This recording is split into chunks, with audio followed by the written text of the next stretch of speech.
சிறப்பாக வாழணும், பெயர் சொல்லும்படி வாழணும், வளமோடு வாழணும், 4 பேர் மதிக்கிற மாதிரி வாழணுன்ற வெறி உங்கள் எல்லோருக்கும் இருக்குது. ஆனால் இன்னைக்கு வரைக்கும் அது கனவாக இருக்குது. அந்த கனவை நினைவாக்க இந்த பதிவு உங்களுக்கு 100% உதவி செய்யும். நம்பிக்கை இருக்குது, நேர்மையாக இருக்கீங்க, பொறுமையாக இருக்கீங்க, கடவுள் வழிபாடு ரொம்ப சுத்தபத்தமாக இருக்குது, எல்லாமே சரி. ஆனால் முக்கியமான ஒன்று உங்ககிட்ட இல்லை. அந்த முக்கியமானது இந்த பதிவில் கிடைக்க போகுது. கிடைச்சதை பொக்கிஷமாக நினச்சி பயன்படுத்த ஆரம்பிங்க. அடுத்த சில வருஷத்தில் உங்கள் வாழ்க்கையை எவனும் எதையும் செய்ய முடியாது. அவமானப்பட்டுக்கிட்டே இருக்கிறது உங்களுடைய விதின்னு நீங்கள் நினைக்கிறீங்க. அந்த விதியை அவர் என்றோ மாற்றி எழுதிட்டார். எந்த இடத்துல விழுந்தீங்களோ அந்த இடத்துல நீங்கள் உயர போகிறீங்க. உங்கள் லைஃப்பில் ஒரு பெரிய மேஜிக் சாயப்பா நடத்த போகிறார். ஒரு பெரிய மிராக்கிள் நம்ம ரேவதி சாய்ராம் மூலமாக இங்கே நடந்திருக்கு. அத்தனையும் உங்களுக்கானது. கேட்டு ஆரவாரத்தோட சாயப்பாவை வணங்குங்கள். சாய்ராம். என் உயிரே, உயிரானவர்களே, நமக்குள்ள இது ஒன்று இல்லைன்னா நம்ம வாழ்க்கையில் ஒரு அமைதியும், அமைதியின் மூலமாக இருக்கக்கூடிய வெற்றியும் பெறவே முடியாது. இங்கே நான் பக்தியை பற்றியோ, நம்பிக்கையை பற்றியோ, பொறுமையை பற்றியோ நான் குறிப்பிடலை.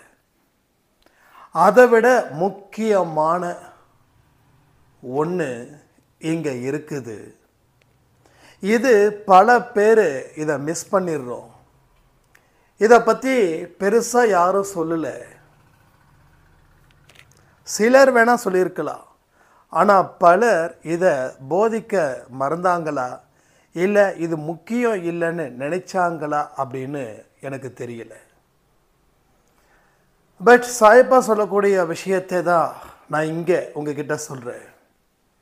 இந்த ஒன்றை எப்பயுமே நீங்கள் தக்க வச்சுக்கோங்க.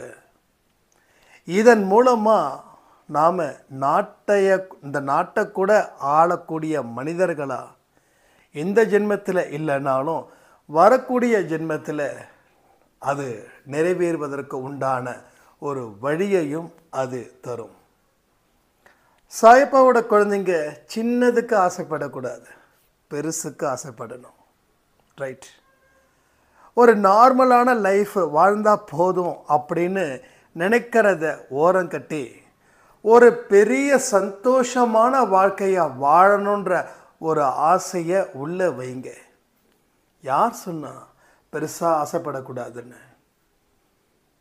எதுக்கு ஆசைப்படணுமோ அதுக்கு ஆசைப்படணும். எதுக்கு ஆசைப்படக்கூடாதோ அதுக்கு ஆசைப்பட வேண்டாம். உலகத்திலேயே நான் தான் சந்தோஷமான மனுஷனாக நீங்கள் இருக்கணும்னு நினைக்கிறீங்களா? சொல்லுங்கள், இருக்கணும்னு நினைக்கிறீங்களா? எத்தனை பேர் ஆமாம் இருக்கணும், உலகத்தில் நான் தான் சந்தோஷமான மனுஷனாக இருக்கணும் அப்படின்னு நினைக்கிறவங்க கமெண்ட் பண்ணுங்கள். மனசில் ஆழமாக வச்சுக்கோங்க இந்த ஒரு விஷயத்தை. இந்த பதிவு முடிகிற வரைக்கும் இது உங்களுக்கு தேவைப்படும். ஒரு மனுஷன் உழைக்கிறான், காசு கோடி கோடியாக கொட்டுது. ஆனால் அவன்கிட்ட அந்த சந்தோஷம் இல்லைன்னா காசை வச்சு அவனால் என்ன பலன்? ஒருத்தர் மேலும் மேலும் மேலும் மேலும் பதவி பதவி பதவி, நாட்டுக்கே அரசனாக கூட வச்சுக்கலாமே. பட் அந்த அரசனுக்கு சந்தோஷம் இல்லைன்னா நாட்டை ஆண்டா என்ன, ஆளாட்டி என்ன? ஸோ எல்லா மனுஷனும், எல்லா உயிரினமும் தனக்கு சந்தோஷம் முக்கியம் அப்படின்னு தீர்மானிக்குதுங்க. ஆனால் மற்ற உயிரினங்கள் சந்தோஷமாக தான் இருக்குதுங்க. ஆனால் மனிதனாக பிறவி எடுத்தவன் மட்டும்தான் அந்த சந்தோஷத்தை பார்க்காமலே துக்கத்தோடையே இந்த உலகத்தை விட்டு போகிறான். அந்த இடத்துல நாம் இருக்கணுமா அப்படின்றது தான் என்னுடைய கேள்வி.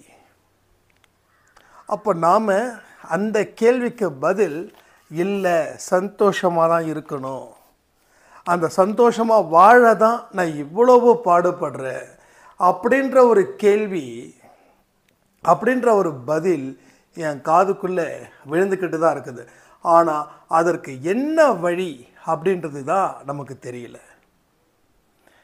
இப்போது நீங்கள் ஒரு மிக முக்கியமான ஒரு ப்ராப்ளத்தில் இருக்கீங்க. இந்த ப்ராப்ளம் சரியாயிடுச்சுன்னா உங்களுக்கு சந்தோஷம் கிடைக்குது. ஆனால் இந்த சந்தோஷன்றது நிரந்தரமாக இருக்குதா இல்லை தற்காலிகமாக இருக்குதா? 5 வருஷத்துக்கு முன்னாடி ஒரு பெரிய பிரச்சனை உங்களுக்கு இருந்தது. அந்த பிரச்சனையால் நீங்கள் தவிச்சிங்க. ஆனால் அந்த பிரச்சனை ஒரு ஸ்டேஜில் சால்வ் ஆயிடுச்சு. அப்போ உங்களுக்கு பெரிய சந்தோஷம் கிடைச்சது. அந்த சந்தோஷத்தின் படி இப்போ வரைக்கும் இருக்குதா உங்கள் மனநிலை? அப்போது அந்த ப்ராப்ளத்துக்கு உண்டான சொல்யூஷன் கிடைச்சது, சந்தோஷமாக இருந்தீங்க. அடுத்த ஒரு ப்ராப்ளம் பிறக்கத்தானே வந்தது, பிறந்துச்சா இல்லையா? அப்போ இன்பமும் துன்பமும் வாழ்க்கையில் வந்துக்கிட்டே தானே இருக்கும். இதை புதுசாக கேள்விப்படலைல்ல, இது நான் சொல்லி கேள்விப்படலைல்ல. இப்போ எனக்கு மட்டும் இந்த விஷயம் நடக்கலைல்ல. இப்போ எனக்கு மட்டும்தான் இன்பம் வந்தது, துன்பம் வந்தது. உங்களுக்கு துன்பம் மட்டும்தான் வந்ததா? ஸோ எல்லா மனுஷனுக்கும் இன்பமும் துன்பமும் இருக்கும். என்ன கொஞ்சம் பெர்சன்டேஜ் சில பேருக்கு அதிகமாக இருக்கும், சில பேருக்கு குறைவாக இருக்கும். ஆக மொத்தம் இதுதான் வாழ்க்கை. வாழ்க்கையோட நேச்சர் இதுதான். வாழ்க்கை சைக்கிள் சொல்லுவாங்க, சைக்கிளிங். இது மேலே கீழே மேலே கீழே மேலே கீழே. ஒன்று மேலே வந்தால் அடுத்தது கீழே வரும், அடுத்தது கீழே வந்தால் ஒன்று மேலே வரும், அவ்வளோதான். ஆனால் நிரந்தரமான சந்தோஷத்துக்கு தான் இங்கே பாடுபடுறோம். நிரந்தரமான சந்தோஷம். காசு இருந்தால் பிரச்சனை தீரும். காசு வந்துச்சு, பிரச்சனை தீர்ந்துதா? இல்லை. அப்போ ஏழைக்கும் பிரச்சனை, பணக்காரனுக்கும் பிரச்சனை. ஸோ எது சந்தோஷம்னு தெரியாமலே நாம் வாழ்ந்துக்கிட்டு இருக்கோம், அதுதான் பெரிய பிரச்சனை. ஆனால் அதை தாண்டின ஒரு விஷயம் இருக்குது, அதுதான் இன்றைக்கி நம்ம பேசக்கூடிய மிகப்பெரிய ஒரு இம்பார்ட்டனே. அதுக்கு முன்னாடி ஒரு சின்ன மிராக்கிள் பார்த்துடுவோம். நம்ம அன்பேசாயில் ரேவதி இவங்க கணவரை இருந்தாங்க.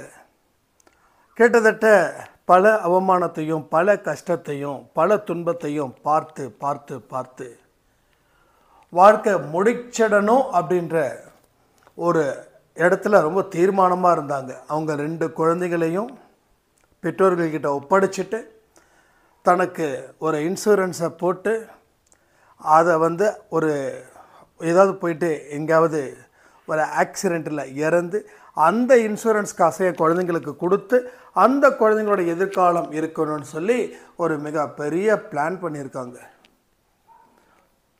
ஸோ எந்த ஒரு பிளானும் கடவுளோட குழந்தைங்க நிறைவேற்றிடவே முடியாது. அது கடவுளுக்கு உடன்பாடு இருந்தால் மட்டும்தான் அந்த பிளான் எக்ஸிக்யூட் ஆகும். பட் அந்த டைமில் அவங்க கேட்ட ஒரு அன்பேசாயி பதிவில் நாம் அதற்கு தகுந்த மாதிரி தற்கொலை செய்வதால் வரக்கூடிய பாவத்தை கொஞ்சம் யோசித்து பாருங்கன்னு நாம் ஒரு ஆடியோ சொன்னதால் அந்த ஆடியோவை திரும்ப திரும்ப திரும்ப கேட்டு கண்ணீர் விட்டு அழுது சாயப்பா கிட்ட மன்னிப்பு கேட்டு வாழ்க்கையில் வாழ முடியுன்ற ஒரு தாக்கத்தை அன்பேசாய் குடும்பம் எனக்கு கொடுத்துச்சு. நான் நிறைய பிரார்த்தனைகள் வச்சேன், நீங்கள் பிரார்த்தனைகள் செஞ்சீங்க, எனக்கு பலம் கிடைச்சது. ஸோ வாழ்க்கை இன்றைக்கி ரொம்ப சந்தோஷமாக இருக்குது. 2 குழந்தைங்கள நான் நினச்சி பார்க்க முடியாத ஒரு ஸ்கூலில் சேர்த்துருக்கேன். நான் நல்லா போராடி இன்றைக்கி ஒரு நல்ல போஸ்டிங், எனக்கு கவர்மெண்ட் போஸ்டிங் கிடச்சிருக்குது. அதுக்காக சாயப்பாவுக்கும் அன்பேசாய் குடும்பத்துக்கும் நன்றிகள் சொன்னாங்க. ஸோ அவங்களுக்கு நாம் இந்த நொடி பிரார்த்தனை பண்ணுவோம், ரேவதி சாய்ராமோட வாழ்க்கை இன்னும் நல்ல சீரும் சிறப்புமாக இருக்கணும்னு. ஸோ இவங்கெல்லாம் நம்மளுடைய சாட்சிகள். இப்படி இந்த இடத்துல நிற்கிறவங்க மனசில் எந்த விதமான ஒரு மோசமான எண்ணங்கள் இல்லாமல் இருந்து அவங்களுடைய துன்பத்தை முதல்ல குறைச்சி சாயப்பா அதுக்கு உண்டான மருந்தை கொடுத்து அது காயத்தை ஃபுல்லாக கிளியர் பண்ணி அவங்கள மிகப்பெரிய அளவில் வாழ வைக்கிறாருன்னா யோசிச்சு பாருங்க. அற்புதமும் அதிசயமும் நடக்குது நம்ம அன்பே சாய் குடும்பத்தில். ரைட்டா? அப்போ எல்லா விஷயங்களும் கடவுளுக்கு தெரிஞ்சிருக்குது. நீங்கள் என்ன திட்டம் போட்டாலும் சரி, அது கடவுளுக்கு உடன்பாடு இருந்தால் மட்டும்தான். ஏன்னா நீங்கள் சாயப்பாவால் தெரிந்து வைக்கப்பட்ட குழந்தைகள். இங்கே எல்லாருமே உங்களை எல்லாருமே நல்லா தெரிஞ்சு வச்சுருக்கார். இதை நான் பல ஆடியோஸில் சொல்லியிருக்கேன். இது எத்தனை பேர் உறுதியாக நம்பி அப்படி இருக்கீங்கன்னு எனக்கு தெரியல. ஆனால் சிலருக்கு மட்டும் 100% புரியுது. ஆமாம், என்னுடைய கண்ணீர், என்னுடைய வேதனை, என்னோட சந்தோஷம், என்னுடைய ஃபீலிங்ஸ் எல்லாமே சாயப்பாக்கு தெரியுது. அது தெரியுதுன்னு எனக்கு புரியுது. அதனாலேயே எனக்கு பல துன்பங்கள் குறைஞ்சதுன்னு ஒரு சாய்ராமுடைய ஒரு ஸ்டேட்மெண்ட். நான் சொன்னேன் உங்ககிட்ட இன்றைக்கி காலையில் கொடுத்த பதிவில், நான் மட்டும்தான் சாயப்பா என்கிட்ட பேசுவாரா? உங்கள் மூலமாகவும் பேசுவார். என்னைக்கு நீங்கள் ஒரு செயலை செய்ய ஆரம்பிக்கிறீங்களோ அன்னைக்கு தான் அந்த பேச்சுவார்த்தைக்கே வருவார். எப்போ பேச்சுவார்த்தைக்கு வருவார்? என்னைக்கு நீங்கள் செயல்களை செய்ய தயாராக இருக்கீங்களோ அப்போ அவர் பேச்சுவார்த்தைக்கு நிச்சயமாக வருவார். வராமல் போகவே மாட்டார். நீங்கள் எங்கேயும் தேடி போக வேண்டாம். அவரை நம்ம கிட்ட தேடி வர வைக்கணும். அவருடைய குழந்தைங்க தானே நம்ம. அவருக்கே அவ்வளோ பிடிவாதம் இருந்தால் நமக்கு எவ்வளோ பிடிவாதம் இருக்கும் யோசிச்சு பாருங்க. இதெல்லாம் நம்ம ஸ்டார்டிங்கில் 2019 அன்பே சாய் ஆரம்பிக்கும் போது சொல்லும்போது நிறைய பேர் என்ன கிண்டல் பண்ண ஆரம்பித்தாங்க. என்னங்க நீங்கள் என்னமோ சாயப்பா கிட்ட அப்படியே அவர் மடியில் உட்காந்துட்டு இருக்கிற மாதிரி பேசுகிறீங்க, நாங்களாம் என்னமோ அப்படின்ற மாதிரி. சரி, ஓகே, புதுசாக ஒரு விஷயத்தை சொன்னால் அதுக்கு எதிர்த்து விமர்சனம் வரும். ஆமாம், நான் சாயப்பாவோட மடியில் தான் உட்கார்றேன். ஸோ உங்களையும் மடியில் உட்கார வச்சாச்சா இல்லையா? இப்போ சொல்லுங்கள், நம்ம சைடில் ஏதாவது ஒரு நெகட்டிவ் கமெண்ட்ஸ் வருதா? நெகட்டிவ் கமெண்ட்ஸ் வருதா? இயல்பாக வருதா? சில பேர் போட்டி போகாமல் அது என்னமோ அது விடுங்க, அப்படி கூட வந்தது கிடையாது. எல்லாமே ரூட் இஸ் வெரி கிளியர். வந்தாலும் கவலைப்பட போகிறது இல்லை. ஏன்னா ஒட்டுமொத்த விஷயத்தையே அவர்கிட்ட ஒப்படைச்சாச்சு. ஐயோ, கமெண்ட் இப்படி போடுறாங்க, அப்படி போடுறாங்க. அப்போவே கவலைப்படலை 2019. இப்போயே நம்ம கவலைப்பட போகிறோம். ஸோ இது மாதிரி நிறைய விமர்சனம். என்ன நீங்கள் மட்டும்தான் பேசுவீங்களா, நாங்கள் பேசலையா? இந்த மாதிரியான வாதங்கள் எல்லாமே வந்துச்சு. அப்போ ஏன் சார்பாக ஒருத்தவங்க பேசினாங்க. அப்போ வாட்ஸ்அப் குரூப்பில் இருக்கும்போது ஒரு அம்மா கேட்டாங்க, என்னங்க நீங்கள் மட்டும்தான் பேசுவீங்களா, நானும் எப்படி பேசியிருப்பேன் அப்படின்னு. உடனே நம்ம மேலே பிரியமான இருக்கிறவங்க வாட்ஸ்அப் குரூப்பில் உடனே அவங்களுக்கு ஒரு பதில் கொடுத்தாங்க. நான் அப்போவே சொன்னேன், பதில் கொடுக்கக்கூடாது, இது தப்பு. ஒருத்தவங்களோட பேச்சுரிமை இருக்குது, அது பதில் கொடுக்கக்கூடாதுன்னு. இல்லை, நாம் எந்த அளவுக்கு ஒரு டிசிப்ளின் பேஸ் பண்ணி நம்ம வாட்ஸ்அப் குரூப் வச்சுருக்கோம். பட் இவங்க இப்படி பேசும்போது என்ன பதில் சொல்ல முடியும்னு இவங்க என்ன பதில் கொடுத்தாங்க தெரியுமா அந்த அம்மாவுக்கு? அது கேட்டால் எனக்கே ஆச்சரியமாக இருந்தது. என்னடா இப்படி இந்த அளவுக்குலாம் பேசுகிறாங்களே அப்படின்னு. அதாவது சாயப்பா கிட்ட நீங்கள் பேசுகிறீங்க, ஆனால் சாயப்பா உங்ககிட்ட பேசணும்ல, அதுதானே முக்கியம் அப்படின்னாங்க. ஸோ ஒன் வே கம்யூனிகேஷன் ஒன்றுத்துக்கும் பிரயோஜனம் இல்லை. நான் மட்டும் பேசுவேன் கடவுள்கிட்ட, கடவுள் பேசலைன்னா நான் பேசுகிறத நிறுத்திடுவேன். கடவுள் என்றைக்கு திருப்பி பேசுகிறாரோ அப்போ நான் பேசுகிறத ஸ்டார்ட் பண்ணிவிடுவேன். ஸோ இன்றைக்கி எத்தனை வீடியோஸ் எனக்கு தெரியலிங்க, எக்ஸாக்டாக யாராவது சொல்லுங்கள் எத்தனை வீடியோஸ் அன்பே சாயில் கொடுத்துருக்கோம் அப்படின்னு. ஸோ இந்த வருஷம் அன்பே சாய் எப்போ நம்ம ஸ்டார்ட் பண்ணணுன்னு தெரியல. நான் யூடியூப்பில் பார்க்குறேன், பட் நீங்களும் இங்கே ரிமைண்ட் பண்ணிக்கோங்க எப்போ நம்ம ஸ்டார்ட் பண்ணணுன்னு. ஐ திங்க் இது 5வது வருஷமானு நினைக்கிறேன், 5 6வது எனக்கு கணக்கில் வீக்கு நீங்கள் செக் பண்ணிக்கோங்க எத்தனாவது வருஷம்னு. 2019 ஐ திங்க் ஆகஸ்ட்லேயோ செப்டம்பர்லேயோ ஸ்டார்ட் பண்ணணும்னு நினைக்கிறேன். பட் எனக்கு எக்ஸாக்ட் டேட் தெரியல, மந்த் தெரியல. நானும் செக் பண்ணுறேன், நீங்களும் செக் பண்ணி கமெண்ட்டில் கமெண்ட் பண்ணுங்கள். அப்போ என்ன விஷயங்கள் நடக்குது, அன்னையில் இருந்து இன்னைக்கு வரைக்கும் நம்ம பேசுகிறதுக்கு காரணம், நம்ம பேசுகிறதால அவரும் திரும்பி பேசுகிறாரு, ரைட்டா? அதனால தான் நம்ம திரும்பி பேசுகிறோம். இப்போ நீங்கள் இருக்கீங்க, உங்கள் வீட்டுக்கு எதிரில் ஒருத்தவங்க வராங்கன்னு வச்சுக்கோங்களேன். இப்போ அவங்க வராங்க, அவங்க எதுக்கு வராங்க? உங்ககிட்ட பேச. அப்போ நீங்கள் வந்தவங்க கிட்ட நீங்கள் பேசலைன்னா என்ன பண்ணுவாங்க? நீங்கள் பேசுனா அவங்க பேசுவாங்க. உங்ககிட்ட பேச தான் அவங்க வந்திருக்காங்க, ஆனால் நீங்கள் பேசலை. அப்போ ஒரு ஸ்டேஜுக்கு மேலே நீங்கள் தண்ணி கொடுத்தீங்கன்னா தண்ணியை குடிச்சிட்டு கிளம்புறேன்னு வாங்க இல்லையா? அப்போ நீங்கள் பேசுனா தான் அவங்க பேசுவாங்க. அதே போல் தான் இங்கேயும் அவர் பேசுனா, நம்ம பேசுனா அவர் பேசணும். அவர் பேசலைன்னா நம்ம பேசுகிற நிறுத்திடுவோம். இங்கே நிறைய பேருக்கு அப்படிப்பட்ட விஷயங்கள் நடந்திருக்கு. ஏன் அவர் பேசலை, ஏன் அவர் பேசலைன்றது முக்கியம். அப்போ இந்த ஒரு விஷயம் இல்லை, எந்த விஷயம்? சந்தோஷம் அது இல்லை, நம்பிக்கை அது இல்லை, பொறுமை இல்லை, அதை தாண்டின ஒரு விஷயம். அது கண்டிப்பாக நான் சொல்கிறேன். இப்படி தான் இன்றைக்கி காலையிலையும் நம்ம இழுத்தோன்னிங்கல்ல, நினச்சிங்களேன்னு. ஏன்னா ஒரு விஷயத்தை டக்குன்னு சொல்லிட்டா ஓகே அப்படின்ற மாதிரி ஆகிடும். அது கொஞ்சம் சொன்னால் தான் அந்த நான் சொல்லக்கூடிய பாயிண்ட்டுக்கு ரொம்ப இம்பார்ட்டண்ட்டாக இருக்கும். அப்போது இந்த விஷயங்கள் நம்மக்கிட்ட இல்லை. நம்மக்கிட்ட என்ன இருக்குது? நான் காலையில் சொன்ன மாதிரி கவலையும் துன்பமும் தான் அதிகரிச்சிருக்கு. அதனால் இப்போ நான் சொல்லக்கூடிய விஷயம் உங்கள் வாழ்க்கையில் இல்லவே இல்லை. அது உங்களுக்கும் அதுக்கு சம்மந்தம் இல்லாமலே இருக்குது. ஆனால் அதை சம்மந்தப்படுத்தினாதான் கடவுள் நம்மக்கிட்ட சம்மந்தப்படுவார். அதை விலகி இருந்தால் கடவுள் விலகி இருப்பார். இப்போ கடவுள் விலகி இருக்காரான்னு கேட்டிங்கன்னா, பலருக்கு கடவுள் விலகி இருக்கிறார். ஆனால் விட்டுட்டு போகலை, ரைட்? விட்டுட்டு போகலை, விலகி இருக்கார். ஒரு பதிவிலையும் அவர் உங்களை அழைக்கிறாருன்னு வச்சுக்கோங்களேன். அப்போ ஒரு பதிவும் ஒரு விதமான வார்த்தைகள், அத்தனை வார்த்தைகளும் உள்ளே வச்சு அதை வாழ்க்கையில் செயல்படுத்த ஆரம்பிக்கும் போது தான் அவர் உங்கள் கூட பேசுவதற்கு தயாராக இருக்கிறார். அது வரைக்கும் பேச தயாராக இல்லை. அப்போ இந்த பதிவு முடிஞ்சதுக்கப்புறம் பேசுவாரா? எஸ். உங்கள் மனசில் ஒரு சட்டுன்னு ஒரு பாயிண்ட்டு வந்துருச்சுன்னா நிச்சயமாக பேசுவார்.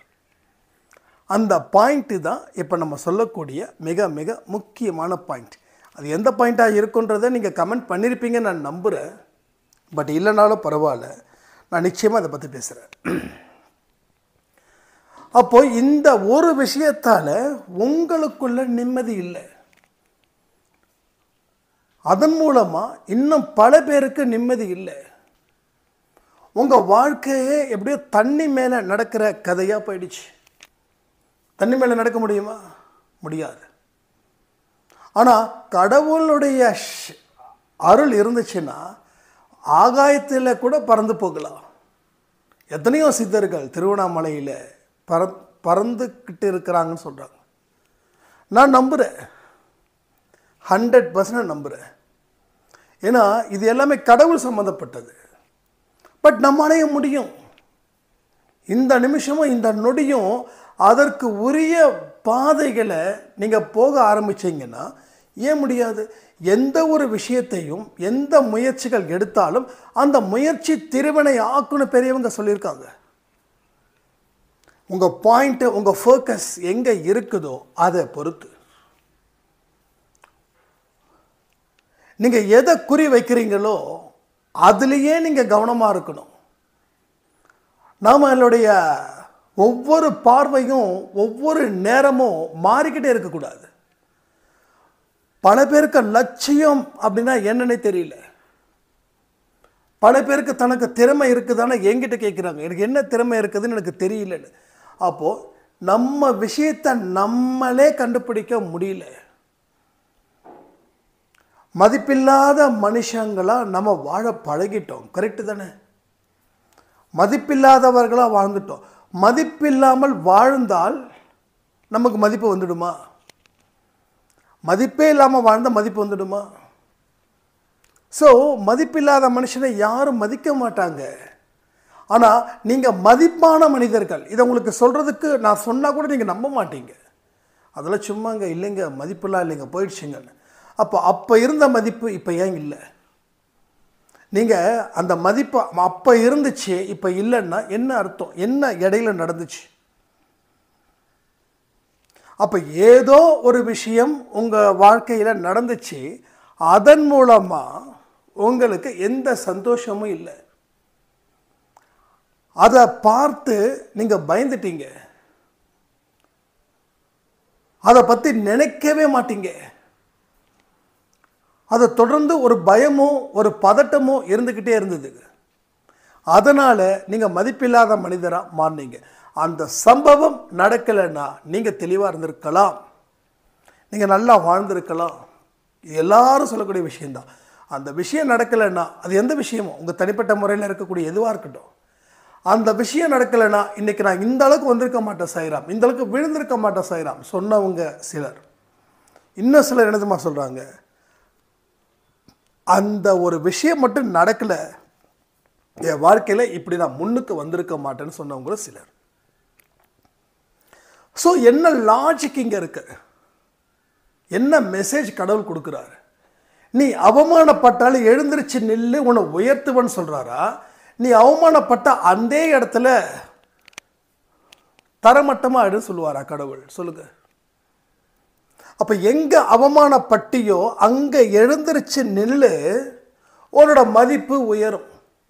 இன்னைக்கு ஏன் நம்ம மதிப்பு உயரலை அப்படின்னா, எங்கே அவமானப்பட்டமோ அங்கேயே நம்ம செட்டில் ஆயிட்டோம்.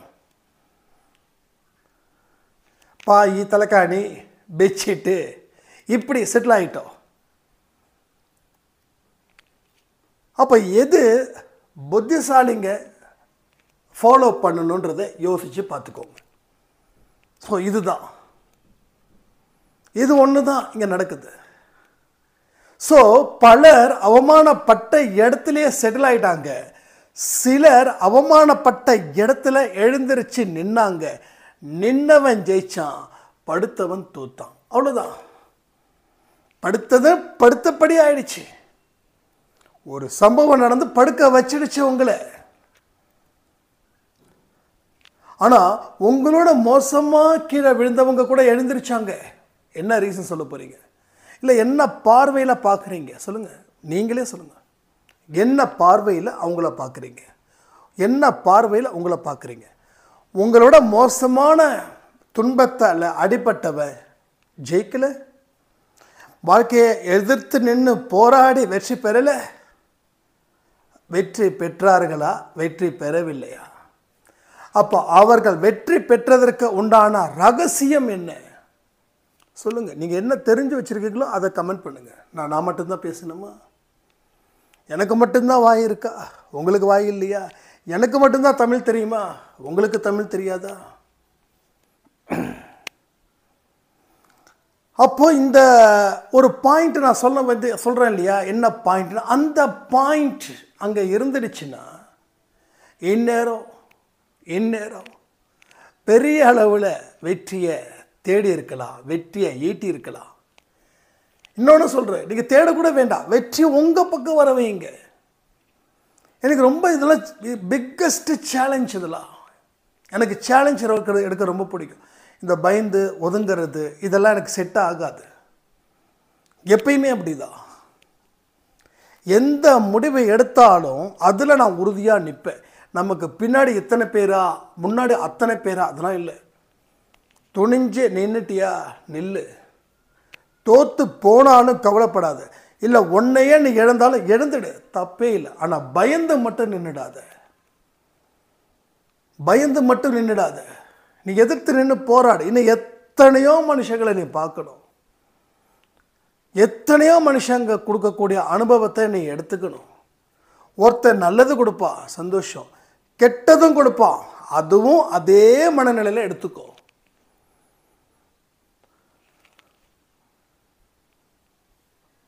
அப்போ ஒரு நாட்களும் ஒவ்வொரு மனுஷங்களை நம்ம மீட் பண்ணுறோம், அந்த அனுபவத்தை பெறுறோம். எவன் வாயில் வடை சொல்கிறான், எவன் அமைதியாக நின்று சாதிக்கிறான். இதெல்லாம் நிறைய பேரை பார்த்துட்ருக்கோம். நிறைய பேரை பார்த்துருக்கேன். வாயில் வடை சுடுக்கிறவள் ஜாஸ்தி. இது நிறைய நமக்கே தெரியும். நல்லா பூ சுற்றுறாங்க, சுற்றட்டும். அது அவங்களுக்கு சந்தோஷம் கொடுக்குதுன்னா ஒரு ஆமாம் சாமி போகிறதுல என்ன எடுப்போகுது? அவனால் நமக்கு பலன் இல்லை. ஆனால் அவன் இப்படிலாம் பேசுகிறதால அவனுக்கு அது சந்தோஷத்தை கொடுக்குது.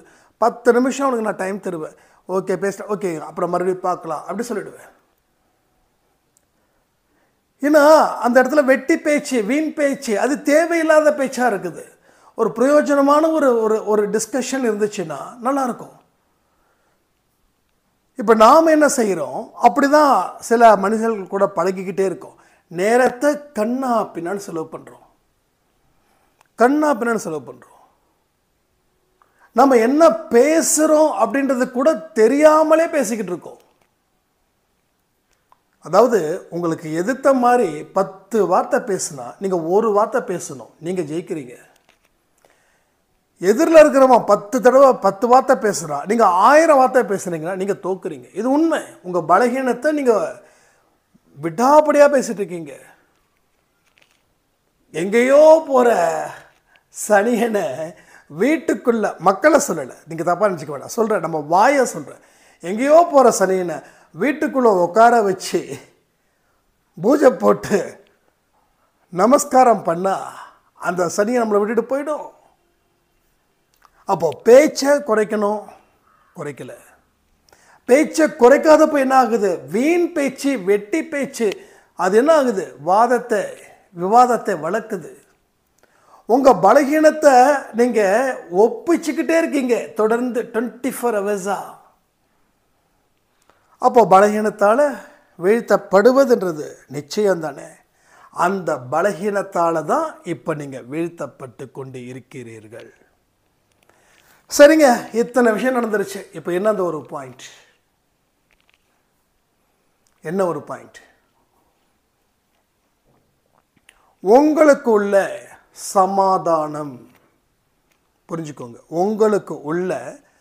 உங்களுக்கு மனசுக்குள்ள சமாதானம் இல்லை என்றால் எதையுமே நீங்கள் சாதிக்க முடியாமல் போயிடும். புரிஞ்சுக்கோங்க, சமாதானம் இல்லைன்னா, ஒரு சண்டை வந்துருச்சு, எதிர்த்து பேசுகிறவங்க 4 வார்த்தை பேசிட்டாங்க, அந்த இடத்துல உங்களுக்கு தேவை துன்பமோ துக்கமோ ஆவேசமோ இல்லை, சமாதானம். எனக்கு நடப்பவை அத்தனையும் நல்லபடியாக நடந்துக்கிட்டு இருக்குதுன்ற ஒரு சமாதானம். அந்த சமாதானத்தை நெஞ்சில் சுமக்க ஆரம்பிச்சிட்டிங்கன்னா எதிர்த்து பேசுகிறவன் காலி, உடனே காலி ஆகிட மாட்டான். அவனுக்கு உங்கள் வாழ்க்கையில் நீங்கள் உயர்ந்த இடத்துக்கு போவீங்க இல்லையா, அதுவே அவனுக்கு பதிலடியை கொடுக்கும். முதல்ல உங்களுக்குள்ள சண்டை இருக்கக்கூடாது. திரும்பவும் சொல்கிறேன், அடுத்தவங்கள பற்றி பேசல, உங்களுக்குள்ள சொல்கிறேன். உங்களுக்குள்ள சண்டை, அது என்னங்க எனக்குள்ள சண்டைனா எப்படி போடுவேன்னு கேட்கலாம்.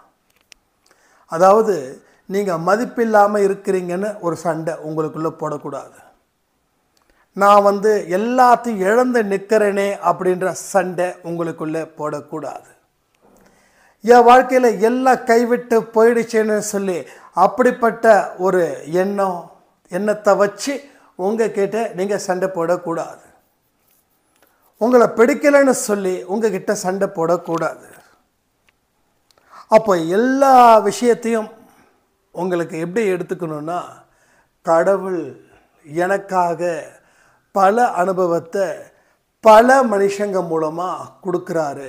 அவர் கொடுப்பது அத்தனையும் எனது நன்மைக்கே.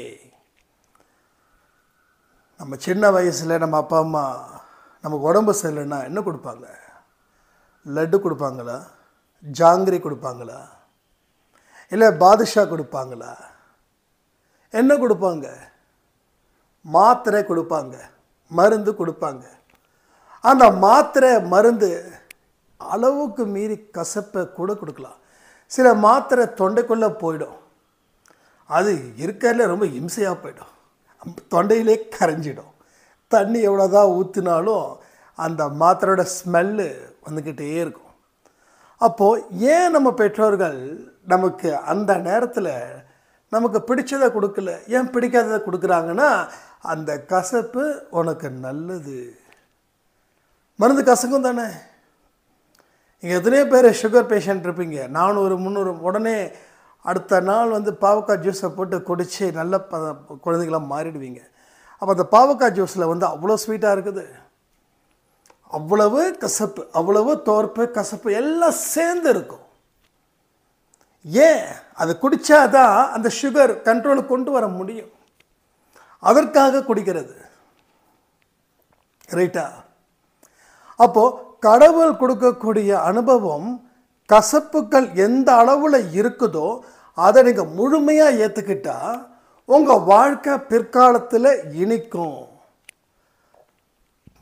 இல்லை கசப்பு, இதை நான் ஏற்றுக்க மாட்டேன், நான் குடிக்க மாட்டேன்னா, இப்போ எந்த மாதிரியான பலகீனமான இடத்துல நீங்கள் இருக்கீங்களோ அதே பலகீனமான இடத்துல தொடர்ந்து நீங்கள் இருப்பீங்க. இதுதான் நடக்கும். ஆனால் கடவுளோட விருப்பம் நீங்கள் பலகீனமான இடத்துல இருக்கக்கூடாது, பலமான இடத்துல இருக்கணுன்றதுக்காக தான் உங்களுக்கு கஷ்டத்தையும் துயரத்தையும் கொடுத்துக்கிட்டே இருக்காரு. ஆனால் அதை நீங்கள் எப்படி எடுத்துக்கிறீங்க தெரியுமா? கடவுள் என்னை துன்பப்படுத்துகிறாரு, கடவுள் என்னை சோதனைப்படுத்துகிறாரு அப்படின்னு நினச்சே நாம் வாழ்க்கையில் எந்த இடத்துல விழுந்தோமோ அதே இடத்துல விழுந்து அதே புலம்பல்களை இப்போ வரைக்கும் நாம் புலம்பிக்கிட்டே இருக்கோம். ஸோ இதை எல்லாத்தையும் எப்போ நம்ம ஏற கட்ட போகிறோம்? இப்போவே ஏற கட்டிடலாம். ஓகே, இது வரைக்கும் நினச்சி வாழ்ந்த வாழ்க்கை தப்பு. இனி நினச்சி வாழப்போகிற வாழ்க்கை சிறப்புன்னு உங்களால் உறுதியாக சொல்ல முடிஞ்சால் நீங்கள் கண்டிப்பாக நான் எழுதி கொடுக்குறேன், அடுத்த சில வருஷத்துக்குள்ளே உங்களுடைய வெற்றி இமாலய வெற்றியாக இருக்கும். எப்படி அந்த ரேவதி சாய்ராமுக்கு அப்படிப்பட்ட ஒரு வாய்ப்பை கடவுள் கொடுத்தாரோ அதே போல் இங்கே நிறைய ரேவதி சாய்ராம் மாதிரியான ஆட்களை பார்க்க போகிறோம், சாட்சிகளை கேட்க போகிறோம். அதன் மூலமாக நமக்கு ஒரு நம்பிக்கையை பெறப்போகிறோம். வாழ்க்கை வாழ்வதற்கான ஒரு வாழ்க்கையாக அதை நாம் உருவாக்க போகிறோம். ஸோ உங்ககிட்ட சண்டை, உங்ககிட்ட இருக்கக்கூடிய யுத்தத்தை எப்பொழுது நீங்கள் நிறுத்துறீங்களோ அப்பொழுது உங்களுக்கு சமாதானமும் சமாதானத்துடன் கூடிய அறிவும் வரும். இப்போ ஏன் வந்து நான் ஏற்கனவே சொன்ன மாதிரி நம்ம மனசில் ஏன் இவ்வளவோ ஒரு படபடப்பு, பதபதப்பு, என்ன பண்ணுறதுன்னு தெரியல. நமக்கு திறமை இருக்குதான்னு ரூம் போட்டு யோசிக்கிறோம். ரைட், ரூம் போட்டு யோசிக்கிறோம், என்னப்பா எனக்கு திறமை இருக்குது, ஒன்றுமே புரியலையே. நம்ம வந்து ஃபஸ்ட் ஸ்டாண்டர்டில் வந்து ஃபஸ்ட்டு ரேங்க் எடுத்தோம், செகண்ட் ஸ்டாண்டர்ட்லேயும் ஃபஸ்ட் ரேங்க் எடுத்தோம், 10th ஸ்டாண்டர்ட்லேயும் ஃபஸ்ட்டு ரேங்க் எடுத்தோம், ஸ்கூலு காலேஜிலெல்லாம் டாப்பர்ஸாக மாறினோம். இப்போ ஏன்ப்பா நம்ம லூசர்ஸாக இருக்கோம் அப்படின்னா இதுதான். ஸோ ஒரு புக்கில் இருக்கிறத படித்து எழுதி ஓகே, பட் வாழ்க்கைன்ற படிப்பு அனுபவத்தை பேஸ் பண்ணி தான் இங்கே படிப்பு இருக்குது. போதும் உங்களோட அனுபவங்கள், இதுக்கு மேலெல்லாம் வந்து தாங்காது. இது வரைக்கும் நீங்கள் அனுபவித்த சில நிகழ்வுகள் இருக்கு இல்லையா, அதை கொஞ்சம் ஸ்ட்ராங்காக படிங்க. துன்பத்தை மறக்காதீங்க, அது ரொம்ப மறந்துடக்கூடாது. எப்பயுமே மறக்காதீங்க. உங்கள் அவமானத்தை தயவு செய்து மறக்காதீங்க. ஆனால் உங்களுக்கு அவமானப்படுத்தினாங்கன்னா அவங்கள தண்டிக்கணும்னு நினைக்காதீங்க. அவங்க தான் நம்மளுடைய யார், குலசாமி. நிறைய பேருக்கு இப்போ சிரிப்பு வருதுன்னு நினைக்கிறேன். ஆமாம், இன்னொன்று குலசாமியே வரலையே, குல தெய்வம் அவங்கெல்லாம். அவங்க இல்லைன்னா இல்லைங்க, சந்தோஷம் இல்லைங்க. சந்தோஷம் மட்டுமா இல்லை, யாரெல்லாம் இன்றைக்கி டாப் லெவலில் வின்னிங்கில் இருக்காங்களோ யாருமே இல்லை. பட் அவனுக்கு எதிராக ஒருத்தன் உசுப்பி விட்டுருப்பான், நீலாம் மனுஷனாடான்னு கேட்டிருப்பான். அது ஏற்றுக்க முடியாத ஒரு விஷயங்கள் வாழ்க்கையை நோக்கி வேற ஒரு ரூட்டு போடுது. அந்த ரூட்டில் போய் என்ன நீ மனுஷனை கேட்டுட்டியப்பா, நான் உங்ககிட்ட பேசுகிறதுக்கு கூட நேரம் இல்லாமல் இருக்கேன். அந்த இடத்துல இந்த அன்பே சாய் குடும்பத்தில் இருக்கிறவங்க வரணுன்றது சாயப்பாடு விருப்பமாக இருக்குது. அந்த விருப்பத்தை எத்தனை பேர் நிறைவு செய்வீர்கள்? நிறைவு செய்யணும். அதுதான் லைஃப். இன்னும் நிறைய பேரோட மிராக்கள். இன்றைக்கி காலையில் சொன்னோடனே அண்ணா என் பேரை ஏன் சொல்லலை, என் பேரை ஏன் சொல்லலை, நல்லா புரிஞ்சுக்கோங்க. ஒரு நாளைக்கு ஒரு மிராக்கள் பார்ப்போம். எல்லா மிராக்கிளும் சொல்லிட்டா திகட்டிடும். நம்ம அன்பே சாய் குடும்பத்தில் ஒவ்வொருத்தவங்க மிராக்கள் சொல்லுவோம். கிட்டத்தட்ட இப்போவே எனக்கு தெரிஞ்ச வரைக்கும் சும்மா அப்படியே மேலோட்டமாக பார்க்குற வரைக்கும் ஒரு 20-25 பேர் வந்திருந்தாங்க இன்றைக்கி காலையில் பார்த்த பதிவை பேஸ் பண்ணி. அதனால் உங்களோட மிராக்கிள்ஸ் இருக்குதுன்னா தயவு செய்து தனிப்பட்ட முறையில் எனக்கு ஆடியோவாக அனுப்பிடுங்க. ஏன்னா அது கொஞ்சம் ரொம்ப ஈஸியாக எனக்கு புரியும். இல்லைன்னா சுத்தமான தமிழில் போடுங்க. தங்கிலீஷில் போடும்போது சிலது எனக்கு புரிய மாட்டேங்குது. நான் எந்த ஒரு விஷயமா இருந்தாலும் அதை கூட்டவோ கழிக்கவோ இல்லாமல் அப்படியே சொல்லணும்னு நான் நினைக்கிறேன். அதுதான் என்னுடைய ஸ்டைலு. ஸோ அதுக்கு தகுந்த மாதிரி எனக்கு புரிகிற மாதிரி நீங்கள் எழுதி அனுப்பினாலும் சரி, இல்லை ஆடியோ கொடுத்தாலும் சரி. பட் ஒரே ஒரு விஷயம் என்ன தெரியுமா, சமாதானம் இல்லை என்றால் வாழ்க்கை இல்லைன்னு சொல்லி இந்த பதிவை நான் முடிக்கிறேன். ஜெய் சாய்ராம்.